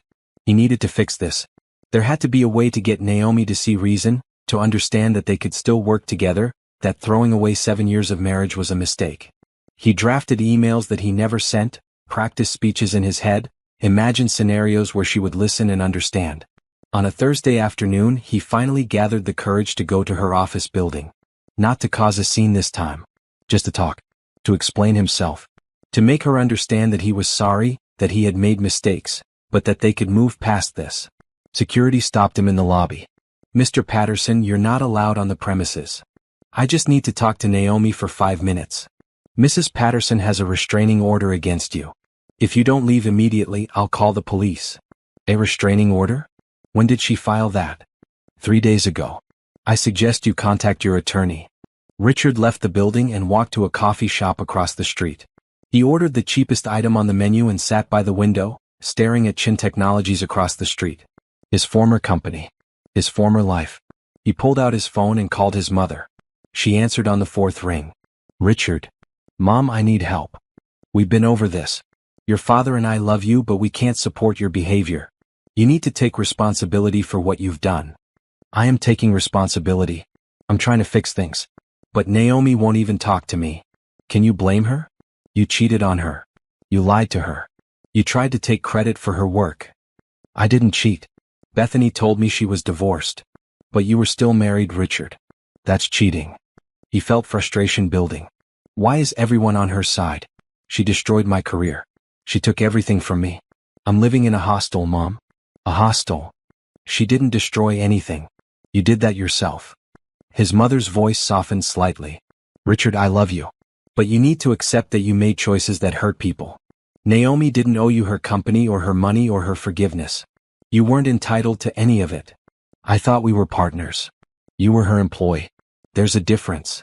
The call ended shortly after. Richard sat in the coffee shop for 2 more hours watching people go in and out of Chin Technologies. Employees he used to work with. People who used to greet him in the hallways. Now they walked past him without recognition. He tried Naomi's assistant next, hoping Jennifer might be more sympathetic. She answered on the 1st ring. "Jennifer, it's Richard.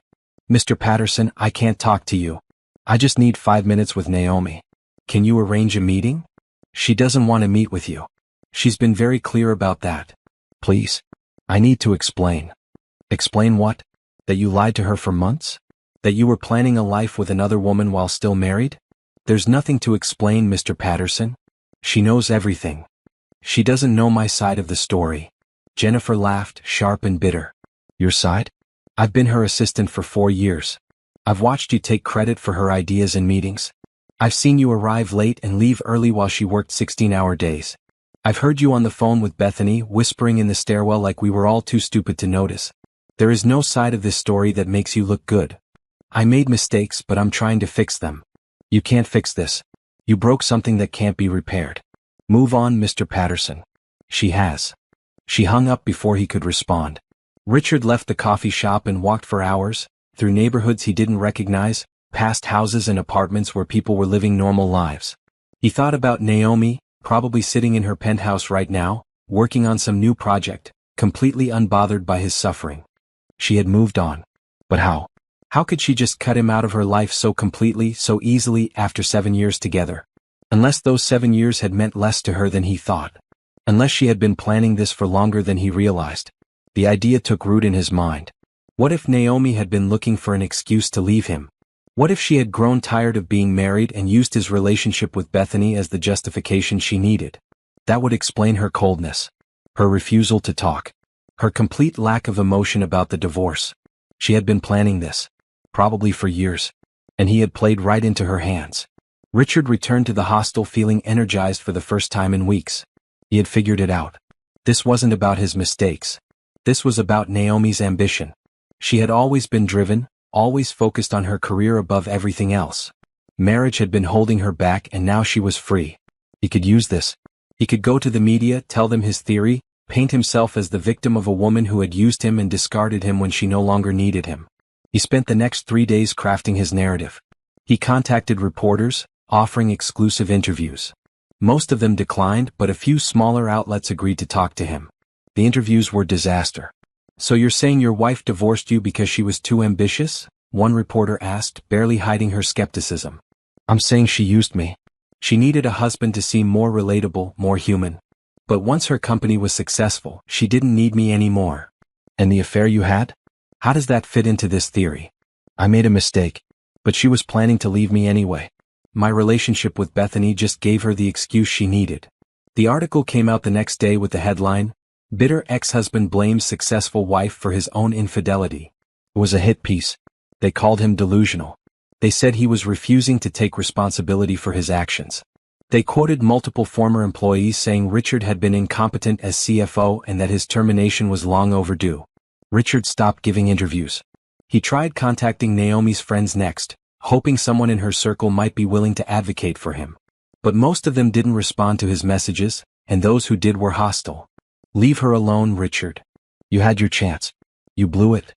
She's better off without you." He tried reaching out to board members of Chin Technologies, suggesting they pressure Naomi to rehire him or at least give him a severance package. That backfired spectacularly. Margaret Chin sent him a cease and desist letter warning him that any further contact with company employees or board members would result in legal action. He tried calling Naomi's attorney directly, hoping to negotiate some kind of settlement. Margaret took the call but made her position clear within the first 30 seconds. "Mr. Patterson, my client owes you nothing. You received everything you were entitled to under your prenuptial agreement and employment contract, which is nothing. Any further contact will be considered harassment. Do I make myself clear? I just need enough money to get back on my feet. A few $1,000s. She'll never even notice. Mrs. Patterson noticed when you spent 7 years living off her generosity. She's done noticing you. Please. I have nowhere to go. That's unfortunate, but it's not Mrs. Patterson's problem. Goodbye, Mr. Patterson." Richard sat in his hostel bed that night, staring at his phone, scrolling through old photos. Him and Naomi at their wedding. On vacation in Hawaii. At company parties. They looked happy in the photos. Or at least he had thought they looked happy. Now he wondered if she had been faking it all along. If every smile, every kiss, every moment of apparent affection had been a performance. Or maybe he was the one who had been performing. Pretending to be a good husband while carrying on an affair. Pretending to be a successful executive while contributing nothing of value. Pretending to be someone important while living entirely off someone else's accomplishments. His phone buzzed. A text from an unknown number. "Hi Richard, this is Joanna from Pine Street Staffing. We have a temporary position available. Bookkeeper for a small accounting firm. $18 per hour, part-time. Are you interested?" $18 an hour. He had been making $250,000 per year as CFO. Now he was being offered a job that would barely cover his hostel bed. He stared at the message for a long time. This was his life now. This was who he actually was without Naomi's money propping him up. He typed back, "Yes, I'm interested." Maybe his mother was right. Maybe it was time to stop trying to get back what he had lost and start building something real. Something that was actually his. But as he lay in bed that night, listening to his roommates snore, he couldn't stop thinking about Naomi in her penthouse, living the life he thought he had been part of building. It should have been his too. He had been there. He had been her husband. He deserved something. Except he didn't. He knew that now. But knowing it and accepting it were two different things. 6 months had passed since Naomi saw Richard holding that baby in the hospital corridor.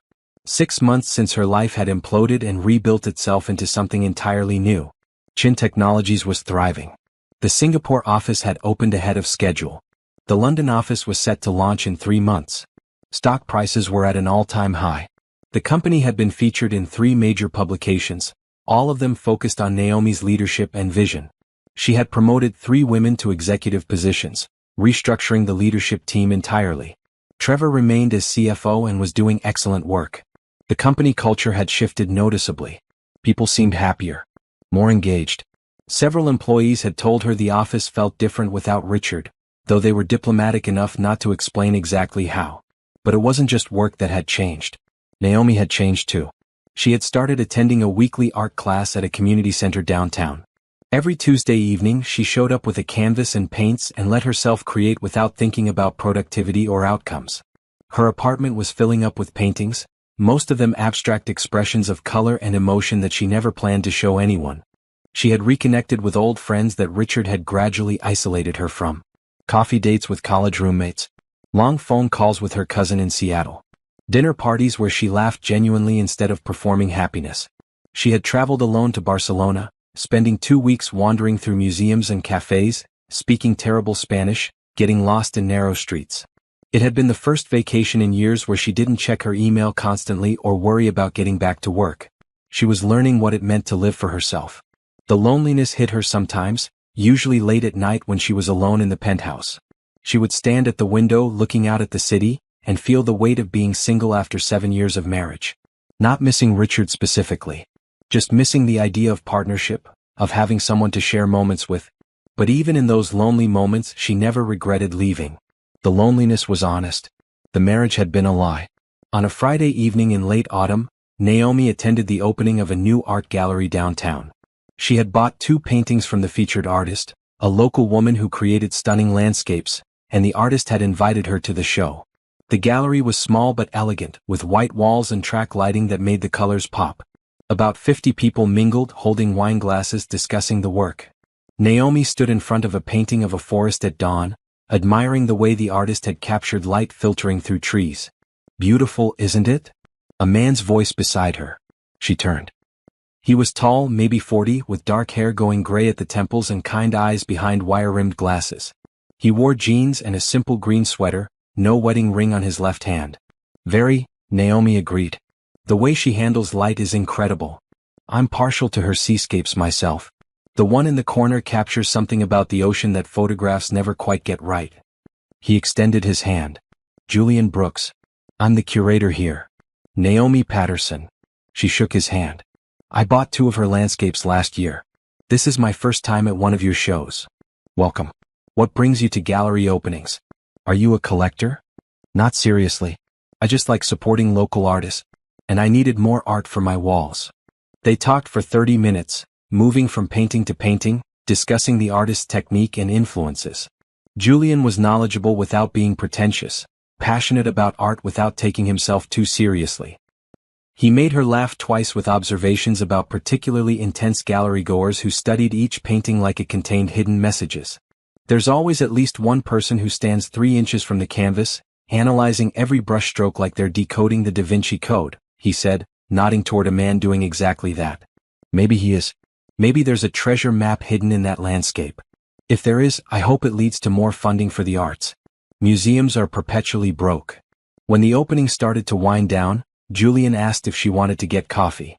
Not in the way men usually asked her things, with expectation and agenda, but casually, like he was genuinely interested in continuing the conversation. Sure, Naomi said. They walked to a cafe 2 blocks away and talked for another hour. Julian told her about his work curating exhibitions, about his degree in art history, about the year he spent in Florence studying Renaissance painting. She told him about her company, about her love of coding, about the satisfaction of solving complex problems. He didn't seem impressed by her success or intimidated by it. He just listened and asked thoughtful questions. What do you do when you're not running a tech empire? He asked. I paint. Badly but enthusiastically. Best way to paint. What do you work on? Abstract stuff mostly. Colors and shapes. Nothing representational. I like letting my brain turn off and just putting paint on canvas. That's the whole point of art. It's not about creating something perfect. It's about the process of creating. They exchanged numbers when the cafe closed, and Julian asked if she would like to attend another gallery opening the following week. Different artist, different style, but he thought she might enjoy it. I'd like that, Naomi said. Walking back to her car, she felt something she hadn't felt in a long time. Genuine interest in another person. Not the intense, consuming attraction she had felt when she first met Richard. Just a quiet curiosity about who this person was and what conversations they might have. She didn't text him that night or the next day. She let herself think about it, about whether she was ready for this, about whether it was too soon. But Monday evening she sent a simple message, looking forward to Friday. He replied within minutes, me too. Fair warning, this artist works in metal sculptures. Very different from landscapes. Over the next few weeks, Naomi and Julian fell into an easy rhythm. Gallery openings on Fridays. Coffee on Sundays. Long conversations about art and technology and everything in between. He never asked about her divorce, never pressed her for details about her past. He seemed content to know her as she was now, not who she had been. One Sunday they were walking through a sculpture garden when Julian asked, "Can I be honest about something?" "Please." "I Googled you after we met. I saw the articles about your divorce. About your ex-husband. I'm sorry you went through that." Naomi had known he would eventually find out. Everyone did. But she appreciated that he had waited to mention it. Thank you. It was difficult, but I'm better now. You seem like you are. I just wanted you to know that I know, and it doesn't change how I see you. How do you see me? As someone interesting who likes art and makes terrible puns about paintings. She laughed. I made one pun. One. It was pretty bad though. They continued walking. Naomi felt lighter somehow, knowing that Julian knew her history and wasn't scared off by it. So many people treated her differently once they learned about the divorce, either pitying her or treating her like she was damaged. Julian just treated her like a person. On their 8th coffee date, which was really starting to feel like actual dates though neither of them had called them that, Julian mentioned that a museum in Chicago was featuring an exhibition he had helped curate. It opens in 2 weeks. I'm flying out for the weekend. Would you want to come? Separate hotel rooms, obviously. Just thought you might enjoy the show and the city. Naomi thought about it. A weekend trip with a man she had only known for 2 months. Normally she would say no, would want more time to be sure, would worry about moving too fast. But what was she being careful for? She had spent 7 years being careful with Richard and it had gotten her nothing but heartbreak. I'd love to, she said. Chicago was beautiful in early winter. They spent Saturday at the museum, walking through the exhibition Julian had curated, a collection of American landscape paintings from the 19th century.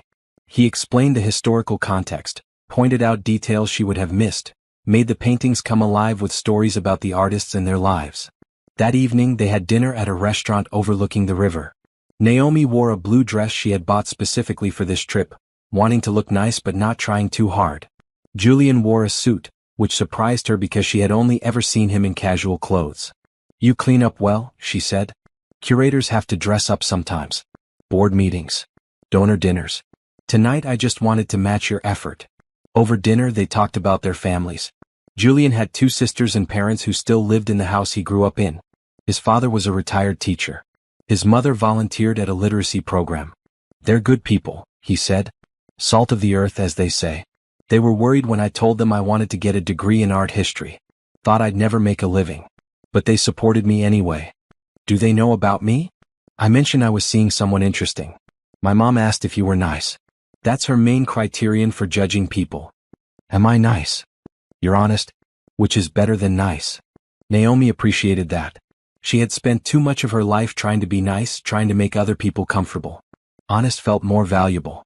After dinner, they walked along the river, bundled in coats against the cold. Julian didn't try to hold her hand or put his arm around her. He just walked beside her, talking about the city and his memories of living here during graduate school. At the hotel, he walked her to her room and paused at the door. I had a great day, he said. Me too. We should do this again. Maybe somewhere warmer next time. I'd like that.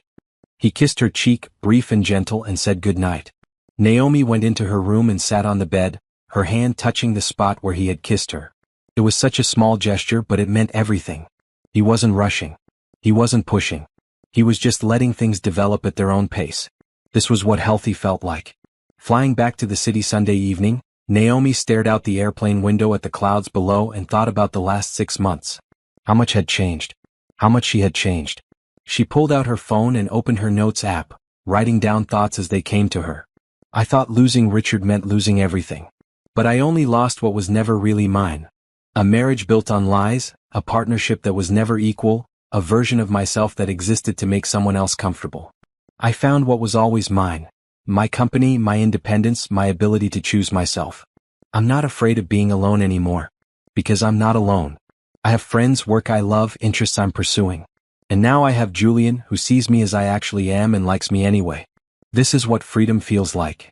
She saved the note and put her phone away, watching the sunset paint the sky in shades of red and orange.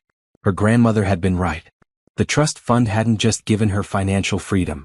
It had given her the courage to walk away from something that was killing her slowly. And now she was building a life that was entirely, completely, wonderfully her own. 1 year after the divorce, Naomi stood in the ballroom of the Riverside Hotel, watching her company's stock debut on the NASDAQ exchange. Screens around the room showed the ticker, CHIN. The opening price was $47 per share. Within hours, it climbed to $52. The room erupted in applause. Her employees cheered. Her board members shook her hand.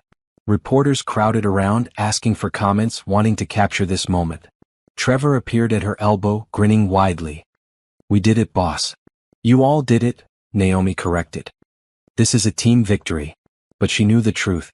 This was her victory. Her vision, her work, her refusal to compromise or settle. She had built this company from nothing. She had survived a devastating divorce. She had rebuilt her entire life on her own terms. The money from the IPO would make her one of the wealthiest self-made women in the country. But the wealth wasn't the point. The point was proving that she could do this. That she didn't need anyone propping her up or taking credit for her work. She had always been enough on her own. After the initial excitement died down, a reporter from a major business magazine approached her. "Mrs. Patterson, congratulations on the IPO. Can I ask you a few questions?" "Miss Chen, actually. I went back to my maiden name. But yes, you can ask." They moved to a quieter corner of the ballroom. The reporter, a middle-aged woman with sharp eyes and a professional demeanor, pulled out a recording device. "Your company's growth has been remarkable, especially in the past year. What do you attribute that success to?" "Focus. When you stop worrying about maintaining illusions and start focusing on actual work, amazing things happen. There's been speculation about your divorce and how it affected your business decisions. Would you like to comment?" Naomi had known this question was coming. She had prepared for it. "My divorce was the best business decision I ever made. It taught me to value my own contributions, to stop giving credit where it wasn't earned, and to surround myself with people who actually add value. I learned that loyalty to people who don't deserve it is just another form of self-sabotage." The reporter's eyebrows rose slightly. "That's a strong statement. It's an honest one. Women, especially women in business, are taught to be collaborative and generous. To share credit. To build up the people around us. Those are good qualities. But they become problematic when you're building up people who are actively undermining you." "Are you referring to your ex-husband?" "I'm referring to a pattern I see in many professional relationships. Someone talented does the work. Someone else takes the credit. The talented person stays quiet because they don't want to seem difficult or aggressive. It's time we stop being quiet." The interview continued for another 10 minutes, covering her plans for expansion, her vision for the company's future, her advice for other women entrepreneurs. But Naomi kept circling back to the same themes: self-reliance, honesty, refusing to settle. When the reporter left, Margaret appeared with a champagne glass. "That was quite an interview." "Too much." "Not at all. You're allowed to be proud of what you've accomplished. And you're allowed to be honest about what held you back." "Is he here?" Naomi asked, already knowing the answer. "Richard?" "No. Security has standing orders to remove him if he shows up. But I doubt he would. He's been quiet for months." Naomi had heard through various channels that Richard was working as a bookkeeper at a small firm. He lived in a studio apartment across town. He had stopped trying to contact her, stopped giving interviews, stopped fighting battles he couldn't win. She didn't feel sorry for him. But she didn't feel victorious either. Just relieved that he was finally someone else's problem. Julian arrived late in the afternoon, having taken the train from a museum conference upstate. He found her on the balcony overlooking the city, taking a break from the celebration inside. "Congratulations," he said, kissing her cheek. "Thank you for coming. Wouldn't miss it. How does it feel to be officially successful?" She laughed. "I was successful before. Now I'm just publicly successful. Fair distinction." He leaned against the railing beside her. "My parents saw you on the news this morning. My mom called to say she approves." "Of me or the stock price?" "Both. Though mostly you." She said, "Anyone who can build a company like that and still have time for art classes is someone worth knowing." They stood in comfortable silence, watching the city below. Naomi thought about where she had been a year ago, alone in her office, planning her escape from a marriage that was slowly suffocating her. She had been so angry then. So hurt. So determined to prove that she didn't need Richard. Now she realized the point wasn't proving anything to anyone. The point was living a life that felt authentic, surrounded by people who saw her clearly and valued her appropriately. "There's something I've been wanting to ask you," Julian said carefully. Naomi's stomach tightened. They had been dating for 8 months now. Exclusive for 6. She cared about him deeply, maybe even loved him, though she hadn't said it yet. But she wasn't ready for anything serious. Not marriage. Not living together. Not after what she had been through. "What is it?" "My lease is up next month. I was thinking about looking for a bigger place. Maybe with a home office and studio space." He paused. "I wanted to know if you'd be interested in helping me look. Not to move in together. Just as someone whose opinion I trust. Relief flooded through her. I'd be happy to help. Good. Because I have terrible taste in real estate. I almost rented a place last year with no windows in the bedroom. She laughed, the tension dissolving. This was what she loved about Julian. He never pushed. Never assumed. Never demanded more than she was ready to give. That evening, after most of the guests had left, Naomi stood alone in the ballroom and looked around at the remnants of the celebration. Empty champagne glasses. Scattered napkins. The screen still showing her company's stock ticker. Her phone buzzed. A text from an unknown number. Congratulations on the IPO. You deserve all the success, Richard. She stared at the message for a long moment. Part of her wanted to respond, to say something cutting or triumphant. But what was the point? Richard was irrelevant to her life now. Acknowledging him would only give him power he didn't deserve. She deleted the message and blocked the number. Then she took a photo of the ballroom, the screen showing Chin in bold letters, and posted it to the company's social media with a simple caption. Thank you to everyone who believed in this vision. This is just the beginning. The comments poured in within minutes. Congratulations from employees. Pride from board members. Excitement from investors. And scattered among them, a few bitter comments from people who thought she was cold or ruthless or too focused on revenge. She didn't care. Their opinions didn't pay her bills or run her company or determine her worth. One comment stood out from a young woman named Aisha who worked in the Singapore office. You showed me that I don't have to shrink myself to make other people comfortable. Thank you for being an example of what's possible when we refuse to settle. Naomi read it 3 times, feeling something warm settle in her chest. This was why she had fought so hard.